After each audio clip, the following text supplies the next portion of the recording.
15 ივლისს მარნეულის 2014 წლის მოწვევის საკრებულოს სხდომის მეორე ნაწილი შედგა. დღეს აირჩიეს მარნეულის მუნიციპალიტეტის სამანდატო საპროცედურო საკითხთა და ეთიკის კომისიის, საფინანსო საბიუჯეტო კომისიის, საკრებულოს სოციალურ საკითხთა კომისიის, საკრებულოს სივრცით ტერიტორიული დაგეგმარების ინფრასტრუქტურის კომისიის და საკრებულოს ქონების მართვისა და ეკონომიკური комиссии თავმჯდომარეები.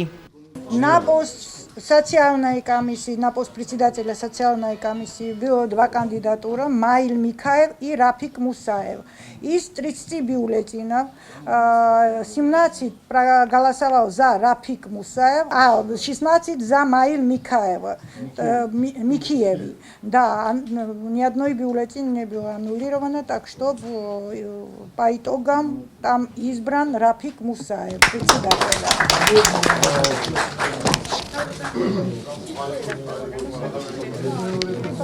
Процедурная комиссия и по этике, да, по вопросам этики. Там была представлена кандидатура Камил Алиева и Вали Исмаилова. Из 30 бюллетенов 33, я извиняюсь, 24 голосовал за Вали Исмаилов, 9 за Камил Алиев. Оба были члены этой комиссии, так что не сомневаются они. Так что единогласно, да, Вали Исмаилов избран председателем. Территориальная и инфраструктурная комиссия, там была кандидатура Иракли Бурнадзе, Георгий Сисвадзе и Джошгун Зейналов. Из 33 депутатов 13 голосовал за Иракли Бурнадзе, 12 за Георгий Сисвадзе и 8 за Джошгун Зейналова. За то, что ни одной не набрал 17 голосов, там второй тур придется нам провести. И то же самая ситуация в комиссии этого госимущества и природные ресурсы. Там был Абид Османов и Беси Гуджеджиан. И из 33 бюллетенов по 16 получили они, и один бюллетень считался аннулированным. Так что там тоже придется второй тур. სხდომაზე ორ ტურად ჩატარდა არჩევნები. მეორე ტურში აირჩიეს სივრცით ტერიტორიული დაგეგმარების ინფრასტრუქტურის კომისიის და საკრებულოს ქონების მართვისა და ეკონომიკური საკითხების კომისიის თავმჯდომარეები. Был второй тур. Объявляем итоги. Значит, инфраструктура, комиссия, председатель. На месте председателя было два кандидатура, Иракли Бурнадзе и Георгий Сисвадзе, да, которые на первом и на втором месте вышли на предыдущий. Из 30 бюллетенов, из 33, да, 25 получил Иракли Бурнадзе, 8 Георгий Сисвадзе. Ни одной бюллетень не аннулировался.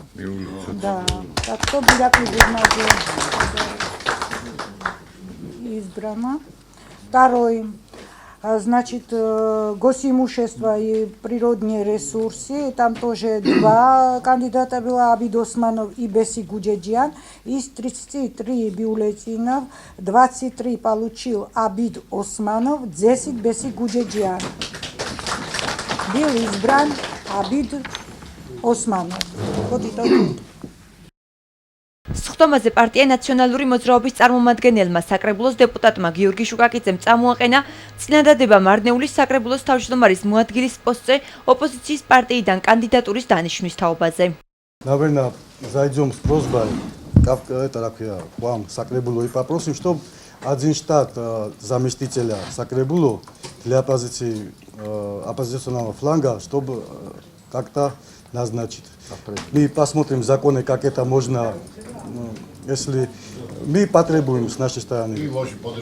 И понадобится ваша поддержка, рада. Я думаю, что для эффективной работы не будет плохо, если один штат для Сакребулу, для оппозиции будет. И насчет этого мы пройдем консультации с вами, с Батомирабом, и с членами комиссии. Законодательство тоже хорошо посмотрим, каким образом это можно будет. И в письменном виде мы обратимся.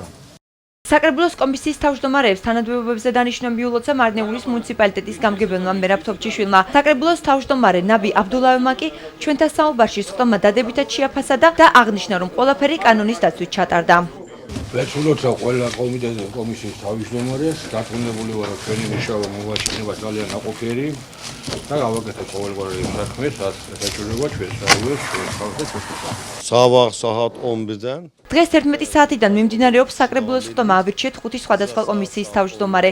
პროცესი წარიმართა ყოველგვარი ექსცესების გარეშე, ყოველგვარი დარღვევის გარეშე ჩავატარეთ თავმჯდომარეების არჩევაც და ხვალ გაგრძელდება ხტომა უკვე მარნეულის მუნიციპალიტეტის გამგეობის აპარატთან დაკავშირებულ საკითხებზე. eləyək və təsdiqləyək. მარნეულის მუნიციპალიტეტის 2014 წლის მოწვევის საკრებულოს ხტომა ხვალ 16 ივლისს განახლდება მარნეულის მუნიციპალიტეტის გამგეობის აპარატის საკითხებთან დაკავშირებით.